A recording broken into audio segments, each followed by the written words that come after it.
Ciao ragazze mie e ragazzi miei e bentornati sul mio canale. Allora, siamo alle soglie di una potente luna nuova e non riflettevo tanto sul significato di questa luna nuova, bensì mi sono concentrata e ispirata al concetto della nuova semina. Perché cos'è la luna nuova? Sono nuovi inizi. Ecco, cosa vogliamo seminare in noi in questa luna nuova? Cosa vogliamo seminare in noi nel nuovo inizio, sulla costruzione dello stato ampliato di coscienza? Un risveglio della coscienza. E quello su cui meditavo oggi era il senso della mente, la mente, la mente, mente, la mente, mente. La mente è un imbroglio, un trucco. E voglio parlare di questo trucco. Voglio parlare di questo trucco in cui noi siamo completamente... ci stiamo dentro con tutte le scarpe in questo trucco, però ci stiamo risvegliando. E quello che facciamo da sempre, da anni ormai nella nostra famiglia, è proprio quello di risvegliarci dall'illusione. Citta Maya la chiamano i buddisti, illusione della coscienza, illusione dei sensi. Ecco, mettiamo oggi l'attenzione sulla mente. Che cos'è la mente? Perché è stata creata la mente? E come adoperarsi per metterla da parte, metterla al servizio della causa più grande dell'anima. L'anima vuole l'amore, la gioia pura e la mente è l'ostacolo. Allora, come diceva il grande Sri Aurobindo, il grande maestro, la mente all'inizio è nata per aiutare. La mente fu l'aiuto, la mente è l'ostacolo. Quindi nacque la mente separativa e duale per aiutare. Aiutare a cosa? Aiutare a vedere, a essere consapevoli. Allo stesso tempo la mente è l'ostacolo, cioè l'ostacolo da superare affinché tu possa realizzare la gioia. Perché l'ostacolo? La mente è il dubbio. Ma se no, non ci credo. La mente vuole dimostrazioni. Viviamo in uno stato duale, una civiltà duale. La mente vuole dimostrazioni, fammi vedere, dimostrami che, voglio vedere che. E quindi, come ben sapete, la mente è tutto l'opposto della fede, invece. Quindi possiamo dire la mente è lo stato egoico, razionale e la fede è l'anima. Bene. Ora, partiamo da un concetto semplicissimo. Vi spiegherò che cos'è la mente a partire dalla poesia, dal mito. Perché la nostra anima capisce solo se le parli per i miti, perché il mito è pathos, è emozione e l'anima è emozione pura e la mente non può sentire le emozioni perché ne ha paura. Ecco perché adesso capirete, sentire le proprie emozioni è l'unica arma contro la mente per raggiungere la gioia e l'illuminazione, l'amore. Vi racconto com'è nata la mente partendo dal mito più bello e più esplicativo che esista. Amore e psiche. Allora, psiche e amore. Psiche è una ragazza bellissima, unita ad amore, il dio amore, Eros. Sono uniti in un bellissimo rapporto di non dualità. Psiche ha tutto quello che vuole, ha tutto ciò che desidera da parte di amore. Durante il giorno Psiche ha tutti i suoi desideri che potrebbe avere, anche quelli che non pronuncia ancora. Amore le fa avere tutto, le fa trovare tutto ciò che lei possa desiderare. E di notte la ama follemente, però le pone una sola condizione. Dice: io ti amerò al buio e tu non mi potrai vedere. Quindi è la fede la condizione della loro unione. Psiche o psiuche, come si chiama in greco, che significa anima, dunque ha tutto, però le manca una sola cosa. Che cos'è che le manca a Psiche? La consapevolezza. e amore decide di darle anche quello. O è lei che la vuole, tanto è la stessa cosa, perché psiche e amore sono distinti ma non separati. Quindi per avere la consapevolezza viene portato in essere un trucco, ossia la mente. La mente nel mito di Amore e Psiche è rappresentata dalle sorelle di Psiche, che iniziano ad insinuare in lei il dubbio, perché la mente è proprio questo, dubitare di tutto. E infatti cosa le dicono le sorelle di Psiche a Psiche? Ma sei sicura che quello che dorme con te la notte è un dio? E perché non vuole farsi vedere? E se fosse il demonio? Ecco, la mente che separa distingue il bene dal male, portando in essere il male, perché prima non c'era. Il male prima della mente non c'era, prima della mente razionale. Quindi la mente porta in essere il male, ma lo fa affinché Psiche possa diventare consapevole di sé. Infatti Psiche, istigata dalle sorelle, che sono la mente nel mito, alla fine decide di vedere chi è il suo amante. E una notte accende un lume e vede che accanto a lei dorme il più bello di tutti gli dei. Allora capisce la sua immensa fortuna. Ma in quello stesso istante cosa succede? Che una goccia d'olio cade sul corpo di Amore, lui capisce che lei lo ha tradito e si separa da lei. Questa è la storia dell'uomo sulla terra. Quindi Psiche, che è anima, dovrà avere una vita molto dura prima di ritrovare amore, cioè prima di ritrovare la fede, che è l'amore, e con essa anche l'immortalità, perché ricordiamo, l'amore vince la morte, è la fede che vince la morte. Quindi, come capite, la mente all'inizio fu l'aiuto, perché aiutò Psiche a vedere, ad essere consapevole che esisteva amore. Ma poi la mente diviene l'ostacolo, perché Psiche deve ritrovare l'unione con l'amore e la mente continua a insinuarle il dubbio, continua a volere la prova.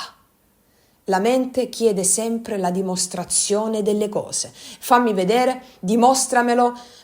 Quindi la mente fu l'aiuto, perché ha visto Psiche amore. Però è l'ostacolo, perché Psiche deve ritrovare amore. E allora cosa fa la mente? Qual è il giochino della mente? Come fa la mente a ostacolare Psiche? Cioè come fa la mente a ostacolare l'anima? Psiche. Impedendo a se stessa di svanire. La mente è l'ostacolo perché non vuole svanire, non vuole farsi da parte, la mente non vuole sparire. E Psiche può ritrovare amore solo se la mente si fa da parte. Ma la mente si attacca alle sue stesse bugie, alle sue convinzioni, alle sue credenze e ha una paura tremenda di svanire, di finire. E che tutta la sua costruzione delle sue illusioni crolli, ha paura. E qual è una delle costruzioni mentali più potenti che ti fregano totalmente? Qual è uno degli ostacoli più grandi che la mente ha creato? Rendendoci vittime. La costruzione del tempo lineare, ossia la sensazione del prima, del dopo e della conseguenzialità, ossia l'idea che questo sia conseguente di questo, che questo poi è conseguente di quest'altro. Falso! È tutto falso, illusione, come dicono i buddisti, citta maya, inganno, trucco della coscienza. La mente crea questa costruzione del tempo lineare, ossia, ripetiamo, il fatto che ci sia una conseguenzialità, la sensazione del prima e del dopo, lo fa perché lo fa? Per preservarsi, per sopravvivere, per non morire. Perché? La mente non riesce a reggere l'intensità dell'emozione, l'intensità emotiva, il pathos. L'anima è emozione, è pathos. Il pathos, cioè l'emozione, è quello strumento con il quale psiche tenta di ritrovare amore, o se preferite, amore tenta di richiamare psiche a sé. Il pathos è emozione pura, bellezza. Ma che succede però? La mente non può reggere dentro all'emozione. La mente ha paura dell'emozione, non la può reggere. E cosa fa? Attenzione, attenzione, adesso abbiamo lo switch della coscienza. Siccome la mente non può reggere lì dentro, nell'emozione, la mente diluisce l'intensità emotiva nel tempo. Per esempio, quale emozione stai provando più forte in questo momento? Qual è la rabbia, la tristezza, l'impotenza, che ne so, la vergogna, l'abbandono? Grande classico, l'abbandono. Beh, quindi quale Dio c'è con te in questo momento? Le emozioni sono dei, no? Quale Dio c'è con te in questo momento? Bene, la rabbia. C'è la dea della rabbia, il dio della rabbia. Bene, devi sapere che tutte le emozioni lavorano per il dio amore. Sono tutti, cioè, sono suoi dipendenti, insomma. Tutte le emozioni che provi sono dipendenti dal dio amore, lavorano per lui. Tutte le emozioni che stai vivendo, l'emozione più forte che stai vivendo in questo momento, ti richiamano all'unione col dio amore. Perché psiche, anima, è l'anima di tutti noi che ci incarniamo. Ecco perché con il mito l'anima capisce la conoscenza del cuore, mi spiego.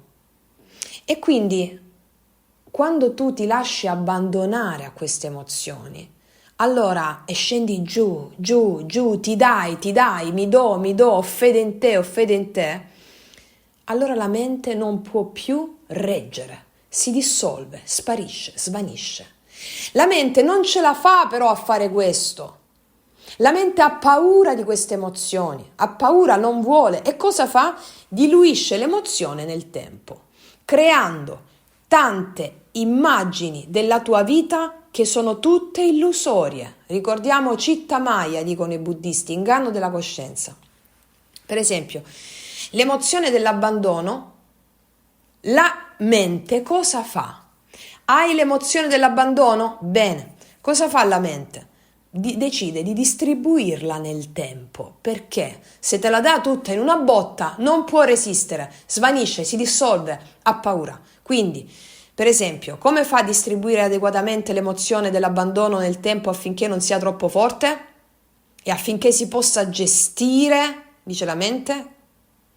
Portiamo in essere, per esempio, una mamma che ti ha abbandonato da piccola e un papà che ti ha tradito e dice no, così è troppo forte, non riesco a leggerlo, non riesco a reggerlo troppo. E allora, siccome è troppo forte, farai anche esperienza, dice la mente, ti crea tanti fidanzati o tante persone che ti tradiscono o ti abbandonano nel corso della vita. In questo modo la diluisce l'emozione. Distribuisco l'emozione nel tempo. Poi la mente cosa fa? Lega questi momenti dandoti la sensazione illusoria della conseguenzialità. Per esempio, mia madre non mi ha voluto, mio padre mi ha abbandonato, per conseguenza io. Poi, quando la mente non gli basta, ti proietta anche l'abbandono anche nel futuro, cioè visto che sono sempre stata abbandonata, allora sarò sempre abbandonata. Oppure, visto che da piccola ero sempre malata, in giro per dottori, questo era il mio caso per esempio, in giro per dottori, allora sarà sempre così anche nel mio futuro. Oppure, visto che mio padre soffriva di quella particolare sintomatologia, allora io soffrirò tutta una grande favola. Favole sono tutte messe in scena dalla mente per non farti vivere. La mente ricorre a qualsiasi trucco pur di diluire nel tempo l'intensità emotiva per poterla controllare, per poter gestire quell'emozione. Va bene?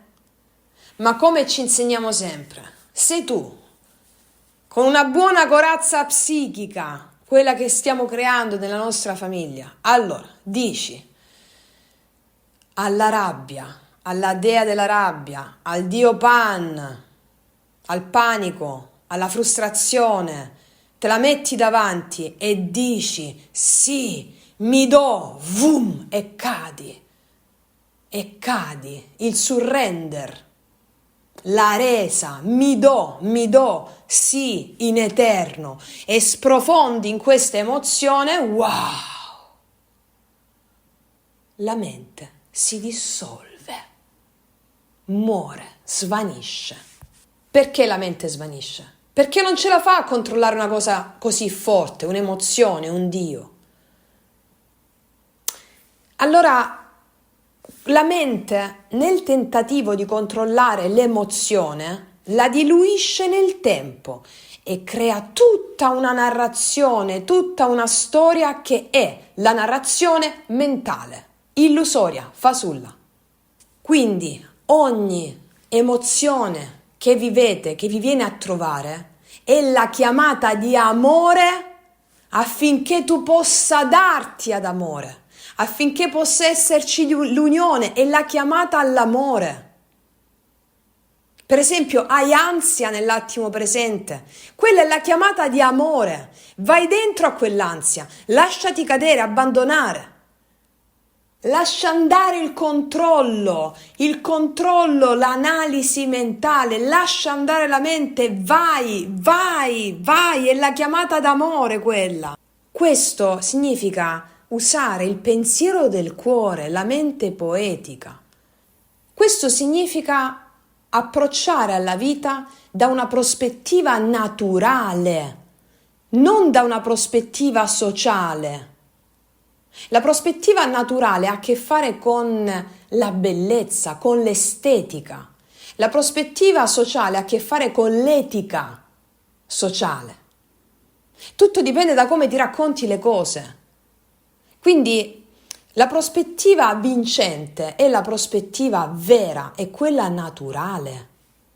Quello che stiamo facendo nella nostra famiglia è proprio una rivoluzione della coscienza per liberarci dalla prospettiva sociale e vedere tutto in modo naturale.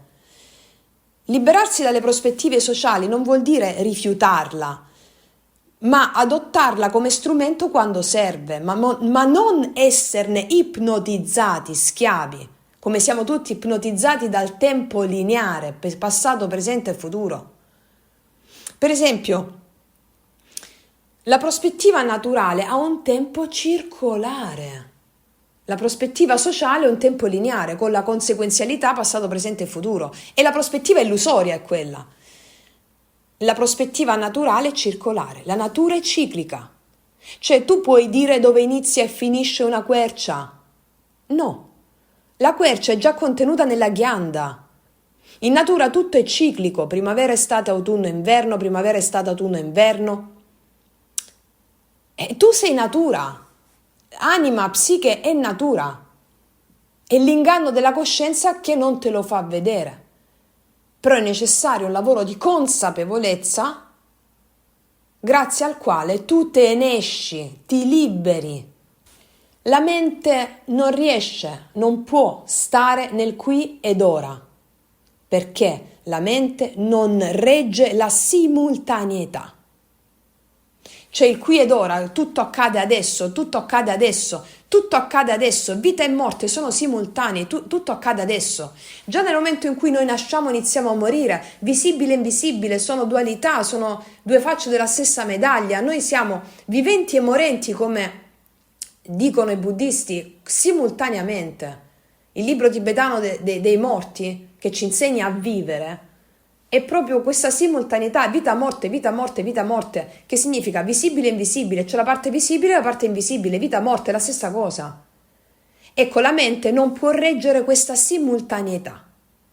Quindi la mente, affinché si possa mantenere in vita, ti crea tante illusioni e si attacca a quelle credenze. La mente si dissolve nella simultaneità, perde, svanisce, e tutte le pratiche che facciamo, tutti i mantra, le pratiche spirituali, l'attenzione cosciente, la meditazione sono le uniche cose che fermano la mente, portano al servizio della gioia vera. Essendo in una cultura orientata ai valori del razionale, iperrazionalismo, e quindi che occulta i valori del femminile, dell'ombra, dell'oscurità, della notte, non può concepire proprio che ci sia qualcosa oltre la vita visibile. E di conseguenza noi stiamo recuperando quei tesori imprescindibili per la comprensione della vastità del reale.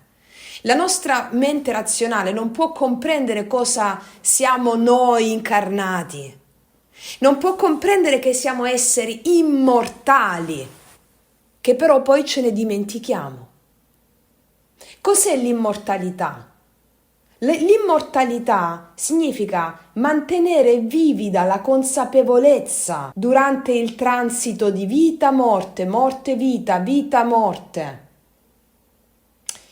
Considerando che la vita e la morte sono simultanee, visibile e invisibile, perché come ci raccontiamo sempre, come lo dicono i grandi testi sciamanici e buddisti, noi abbiamo un corpo visibile e un corpo invisibile chiamato corpo di bardo, che è lo stesso corpo invisibile con il quale noi facciamo il transito vita-morte, vita-morte. Vita e morte sono simultanee.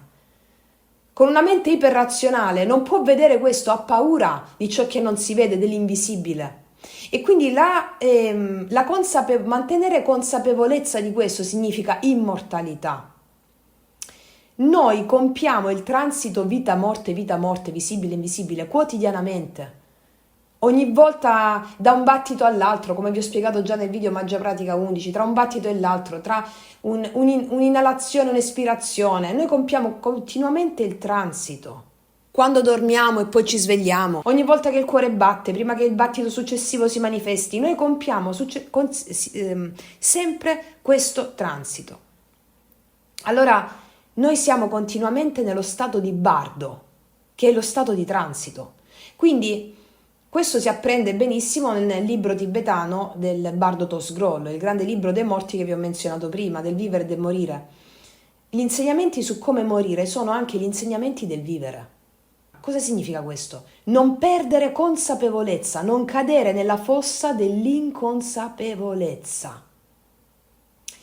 E questo ce lo spiegano bene i racconti orfici. Gli orfici erano grandi sciamani, no? E dicevano che quando la persona passa dall'altra parte durante il transito non deve bere assolutamente dal fiume Lete. È il primo fiume che ti trovi appena passi la vita visibile. Quando muori a questa vita, il primo fiume che ti vedi davanti è il fiume Lete. Ed è il fiume da cui non devi bere. Ma il fiume dove devi bere è il secondo fiume, il fiume Mnemosine, la dea Mnemosine, dove ricorderai.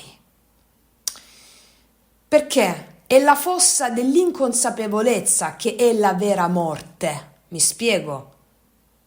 È la fossa dell'inconsapevolezza che è la vera morte. Altrimenti, se non dimentichi, quella è la libertà, che è immortalità. Allora, noi dobbiamo metterci nella condizione di unirci al nostro maestro interiore che sa tutto questo. Maestro, ti prego, non permettermi di dimenticare, non permettermi di cadere di nuovo nella fossa dell'inconsapevolezza. E ripetiamo incarnazioni fin quando non ti svegli. Allora gli orfici dicevano: non bere dal primo fiume che incontri quando vai dall'altra parte, il fiume Lete. E questo lo scrivevano sulle laminette d'oro che mettevano nella bocca del morente. E dicevano sempre in queste meravigliose scene: procedi nel fiume successivo, incontrerai il fiume Mnemosine. Mnemosine è la dea della memoria. Da lì devi bere. Se bevi da Mnemosine ricorderai chi sei e acquisterai libertà e immortalità, ossia manterrai consapevolezza nel grande transito vita-morte, vita-morte. L'immortalità significa non perdere più consapevolezza nel transito, ma questo noi lo facciamo quotidianamente. Se non lavori in vita, sarai inconsapevole dall'altra parte. Quindi non manterrai la consapevolezza dell'immortalità dell'anima. Allora, che cosa dicevano gli orfici? Che al fiume Mnemosine ci sono dei guardiani.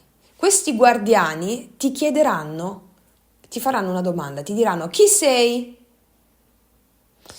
Se tu dici sono Francesca Rossi o se io sono Mario Chiriatti, ok, cioè se tu metti davanti la tua individualità, davanti al fiume Mnemosine, davanti a questi guardiani, sei finito.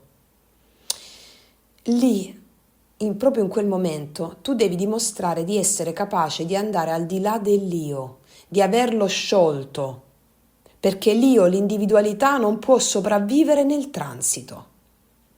E se tu ti identifichi nell'io, muori, dimentichi, è quella la morte. Se durante la vita non abbiamo imparato a disidentificarci dalla mente, a non essere più vittime della mente, è quella la morte. E noi ci stiamo istruendo già nella vita visibile. Che cosa significa questo? La consapevolezza, le pratiche, l'attenzione cosciente, la meditazione servono tutta alla pratica per andare davanti al fiume Mnemosine e dire veramente chi sei. Significa aver dissolto la mente, aver dissolto la paura dell'inconsapevolezza, la paura della morte, che non esiste. In natura la morte, tutto è ciclico in natura e tutto questo lavoro di consapevolezza si fa in vita. In vita tu ritrovi amore, in vita tu ritrovi la fede. Vita e morte sono simultanei. Quando lo trovi in vita lo trovi anche nella morte, cioè nel transito. Mi spiego? Cioè l'illuminazione arriva in un attimo ed è in vita che prendiamo coscienza dell'immortalità. Ed è in vita che ci prepariamo a fare il transito in cui andremo davanti al fiume Mnemosine con i guardiani e non metteremo davanti la nostra individualità dicendo il tuo nome e il tuo cognome. Ma tu, nel momento in cui vai al di là dell'io già in vita, abbatti la mente, allora sei davanti al fiume Mnemosine, davanti ai guardiani. Alla domanda chi sei, tu risponderai: sono figlio della terra e del cielo stellato. Questa è la risposta che ti permette di accedere all'immortalità. Sono figlio della terra e del cielo stellato. Non sono più un io, un nome e un cognome. Non lo sono mai stato, l'ho capito, ho capito il trucco della mente, l'ho capito in vita. Allora le pratiche ci servono ad essere liberi in vita, perché vita e morte sono simultanei e tu ti renderai conto che è solo un passaggio, un transito e ricorderai di aver vissuto sempre in eterno, ma di aver dimenticato sempre prima di arrivare alla consapevolezza. L'io è un'illusione mentale, non è reale. In ogni momento della vita bisogna ricordarsi questo. Tant'è che gli orfici se lo scrivevano anche quando erano in vita. Sono figlio della terra e del cielo stellato.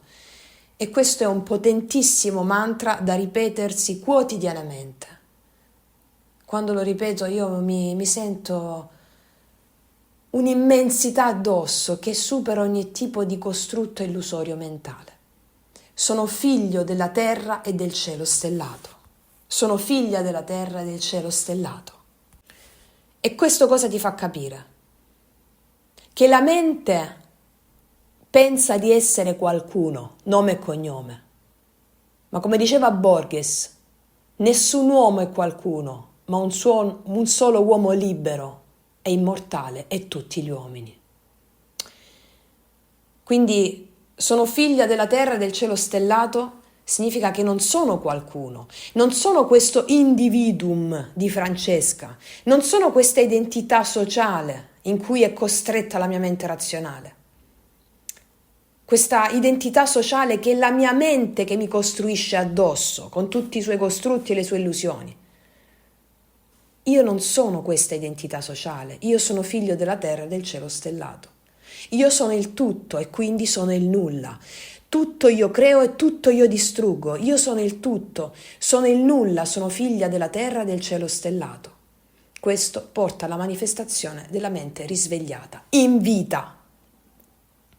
Questo scioglie tutto, scioglie le paure delle paure, la paura delle paure che è la paura della morte, cioè la paura del transito.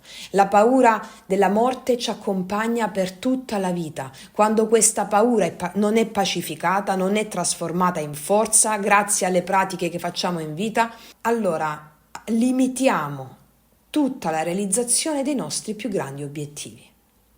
Non riusciamo a uscire dalla zona di comfort, non riusciamo a cambiare, a trasformare la nostra vita, perché abbiamo paura. La più grande paura è quella della morte, la mente ha paura di morire, di svanire.